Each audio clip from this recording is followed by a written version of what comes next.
Hi all, welcome to competitive cracker. ഞാൻ മുഹമ്മദ് ഫാരിസ്. നമ്മൾ ഇന്ന് ഡിസ്കസ് ചെയ്യുന്നത് LDC പരീക്ഷയെക്കുറിച്ചാണ്. അപ്പോൾ സ്വാഭാവികമായിട്ടും നിങ്ങൾക്ക് തോന്നുന്നുണ്ടാവും LDC പരീക്ഷ കഴിഞ്ഞതാണല്ലോ എന്ന്, അല്ലേ? അപ്പോൾ നമ്മൾ 2024 ഏറെ കാത്തിരുന്ന ഒരു പരീക്ഷയായിരുന്നു LDC പരീക്ഷ എന്ന് പറയുന്നത്. അതിൻ്റെ ഒരു 80% 80% പ്രൊസീജിയേഴ്സ് അവസാനിച്ചിരിക്കുകയാണ്. ഏറ്റവും ഒടുവിലായിട്ട് എക്സാം നടന്ന ജില്ലകളായിരുന്നു മലപ്പുറം അതുപോലെ ഇടുക്കി ജില്ലകൾ. സോ ആ രണ്ട് ജില്ലകളുടെ സർട്ടിഫിക്കറ്റ് അപ്ലോഡ് ചെയ്യാനുള്ള ആ ഒരു മെസ്സേജ് കൂടി വന്നിരിക്കുകയാണ്.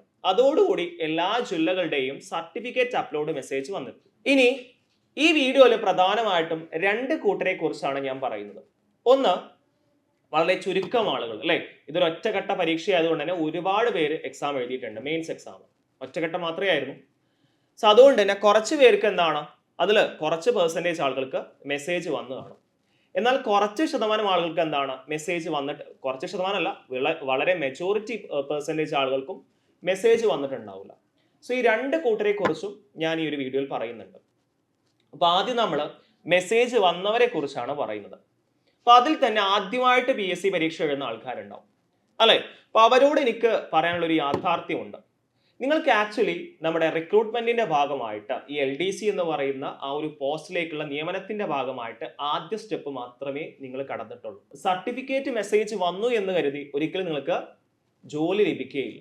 പല ആൾക്കാരും ആദ്യമായിട്ട് എക്സാം എഴുതുന്ന ആൾക്കാർക്ക് ഈ ഒരു മെസ്സേജ് വന്ന കാര്യം, അല്ലേ, ആദ്യമായിട്ട് അവർ എഴുതുകയാണെങ്കിൽ അവർക്കൊരു സന്തോഷം ഉണ്ടാവും, അല്ലേ? ആ ഒരു മെസ്സേജ് വന്നല്ലോ എന്നുള്ളൊരു സന്തോഷം ഉണ്ടാവും. അപ്പോൾ അവർ മനസ്സിലാക്കേണ്ട ഒരു യാഥാർത്ഥ്യമുണ്ട്.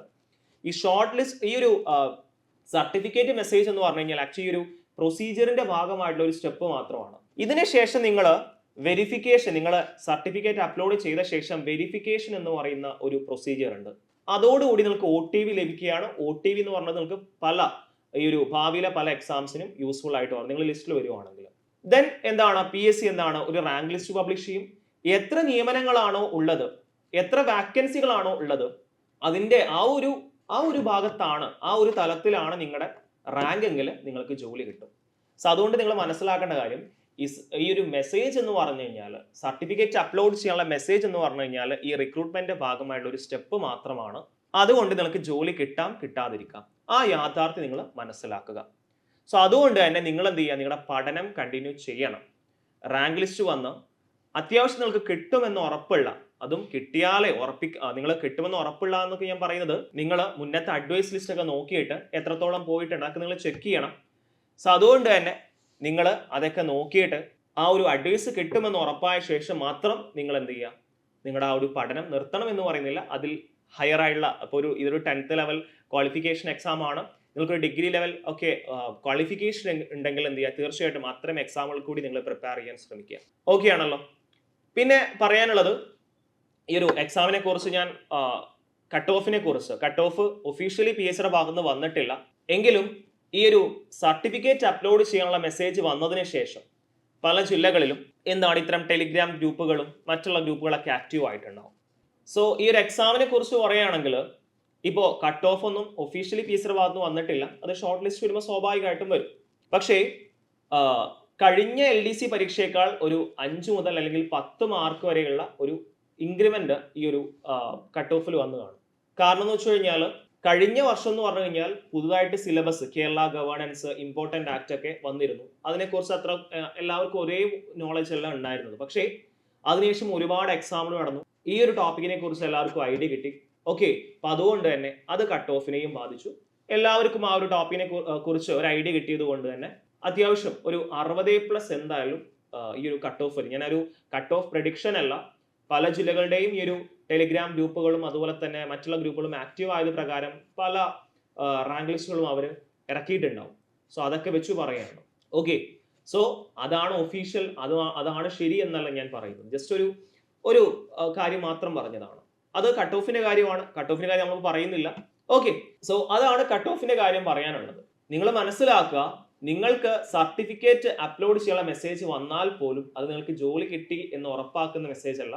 ഇതൊരു പ്രൊസീജിയറിന്റെ ഭാഗമായിട്ടുള്ള ആ ഒരു റിക്രൂട്ട്മെന്റിന്റെ പ്രൊസീജിയറിന്റെ ഭാഗമായിട്ടുള്ള ഒരു സ്റ്റെപ്പ് മാത്രമാണ്. അധികം ആൾക്കാരും ഈ ഒരു സർട്ടിഫിക്കറ്റ് അപ്ലോഡ് മെസ്സേജ് ലഭിക്കാത്ത ആളുകളായിരിക്കും. സോ അവര് എന്താണ് ചെയ്യേണ്ടത്, അല്ലെ? അവർക്ക് രണ്ട് വിഭാഗത്തിലുള്ള ആൾക്കാർ അവിടെയും ഉണ്ടാവും. ചിലപ്പം ഇനി ഒരു എക്സാം എഴുതാൻ പറ്റാതെ ഏജ് ഓവർ ആയ ആൾക്കാരുണ്ടാവും. സോ അവര് നമുക്കൊന്നും പറയാനില്ല, അത് വളരെ വിഷമമുള്ള കാര്യം തന്നെയാണ്. ഈ രണ്ടാമത്തെ ആളുകളാണെങ്കിൽ, അതായത് ഇനിയും അവസരങ്ങളുള്ള ആളുകളാണെങ്കിൽ, ഇപ്പൊ 10th പ്രിലിംസ് കഴിഞ്ഞു അല്ലെ, ഇനിയിപ്പോ secretariat OA, laboratory assistant, assistant time keeper എന്നൊക്കെ പറഞ്ഞിട്ട് ഒരുപാട് നോട്ടിഫിക്കേഷൻ വന്നിട്ടുണ്ട്. ഇതേ 10ാം ക്ലാസ് യോഗ്യതയുള്ള പരീക്ഷ അതിന്റെ മെയിൻസ് എക്സാം ഇനി നടക്കാനുണ്ട്. അതിന്റെ പ്രിലിംസ് ആണ് ഇപ്പൊ കഴിഞ്ഞത്. അതുപോലെ അസിസ്റ്റന്റ് സെയിൽസ്മാൻ എന്ന് പറയുന്ന LDCയും LGS പോലെ ഒറ്റഘട്ട പരീക്ഷ വരാനുണ്ട്. സോ നിങ്ങൾ ആ ഒരു എക്സാമിലേക്ക് പ്രിപ്പയർ ചെയ്യാം. LDCയിൽ നിങ്ങൾക്ക് എന്തൊക്കെ പ്രശ്നങ്ങളാണോ സംഭവിച്ചത് അത് നിങ്ങൾ തിരുത്തിയിട്ട് ആ ഒരു എക്സാമിൽ നിങ്ങളുടെ ആ തെറ്റുകൾ മനസ്സിലാക്കി അതിവിടെ കൃത്യമായിട്ട് അത് ആ ഒരു തെറ്റ് വരാതിരിക്കാൻ ശ്രദ്ധിക്കുക. ചിലപ്പോൾ നിങ്ങളുടെ ഭാഗ്യം വരുന്ന എക്സാമുകളിലായിരിക്കാം. ഓക്കെ, നമ്മൾ ഓരോ എക്സാം കഴിയും തോറും നമ്മൾ ഓരോ അനുഭവങ്ങൾ പഠിക്കും അല്ലേ. നിങ്ങൾ ഓരോ എക്സാം എഴുതുന്ന ആൾക്കാരാണെങ്കിൽ, അത്യാവശ്യം കുറച്ച് കാലങ്ങളായിട്ട് PSC എഴുതുന്ന ആൾക്കാരാണെങ്കിൽ അവർക്ക് അറിയുന്നുണ്ടാവും ഓരോ എക്സാം കഴിയുന്ന സമയത്തും ഓരോ പാളിച്ചുകൾ പഠിക്കും. അത് കറക്റ്റ് ചെയ്യാൻ ശ്രമിക്കുക. നിങ്ങൾ ആ തെറ്റുകൾ മനസ്സിലാക്കി തിരുത്തുവാണെങ്കിൽ തീർച്ചയായിട്ടും നിങ്ങൾ ആഗ്രഹിക്കുന്ന ഒരു പോസ്റ്റിലേക്ക് എത്താൻ സാധിക്കും. ഓക്കെ, മാത്രമല്ല നിങ്ങൾ ഒരു ഡിഗ്രി യോഗ്യതയുള്ള ആൾക്കാരൊക്കെ ആണെങ്കിൽ തീർച്ചയായിട്ടും സെക്രട്ടറി അസിസ്റ്റന്റ് പോലത്തെ ഒരുപാട് പ്രൊമോഷൻ സാധ്യതകളുള്ള ഒരു എക്സാം ഒക്കെ ഈ വർഷം വരുന്നുണ്ട്. അതിന്റെ പ്രിലിംസ് ഉടനെ തന്നെ നടക്കും.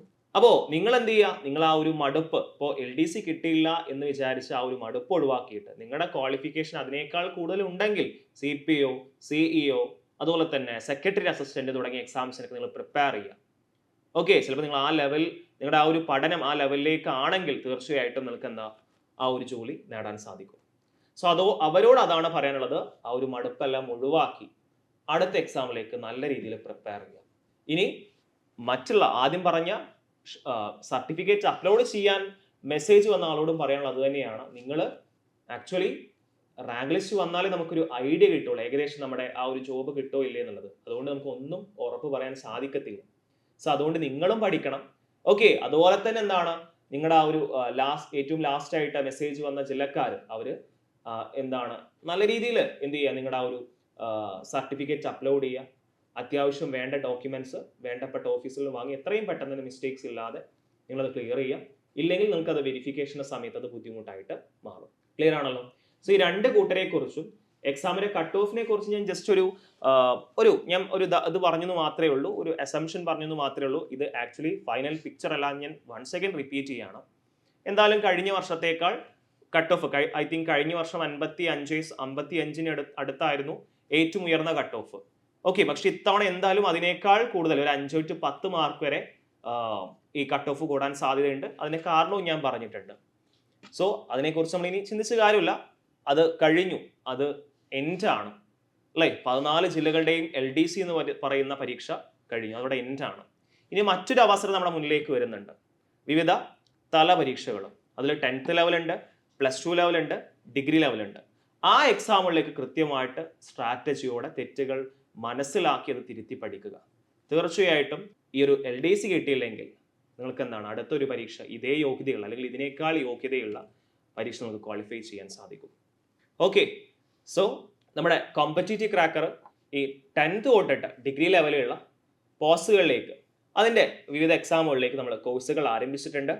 ഓൾറെഡി നമ്മൾ മുന്നേ ആരംഭിച്ചിട്ടുണ്ടായിരുന്നു. ഇനിയിപ്പോൾ മെയിൻസ് എക്സാം ഒക്കെ വരുന്നുണ്ട്. സോ അതിനൊക്കെ ആയിട്ട് സെപ്പറേറ്റ് നമ്മൾ ബാച്ച് സ്റ്റാർട്ട് ചെയ്യുന്നുണ്ട്. കാരണം പ്രിലിംസിനും മെയിൻസിനും സിലബസിൽ ഒരു മാറ്റം തന്നെയുണ്ട്. അപ്പോൾ അതുകൊണ്ട് കൂടുതൽ ഡീറ്റെയിൽസ് അറിയുന്നതിന് വേണ്ടിയിട്ട് താഴെ കൊടുത്ത നമ്പറിൽ കോൺടാക്ട് ചെയ്യുക. നിങ്ങൾക്ക് ഈ ഒരു കോഴ്സിനെ കുറിച്ചും അതിൻ്റെ ക്ലാസ് സ്ട്രക്ചറിനെ കുറിച്ചൊക്കെ അറിയാൻ സാധിക്കുന്നതാണ്.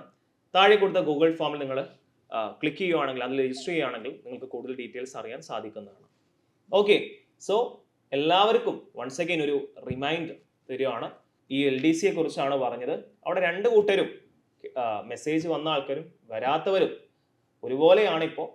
കാരണം നമുക്ക് ജോലി ഉറപ്പാക്കാനായിട്ടില്ല. അതുകൊണ്ട് വരുന്ന എക്സാമുകളിലേക്ക് കൃത്യമായിട്ട് പഠിക്കുക. കുറച്ച് സമയം മാത്രമേ ഉള്ളൂ. ഓക്കെ ആണല്ലോ. അപ്പോൾ അതുകൊണ്ട് എല്ലാവരും നന്നായിട്ട് പഠിക്കുക. All the best.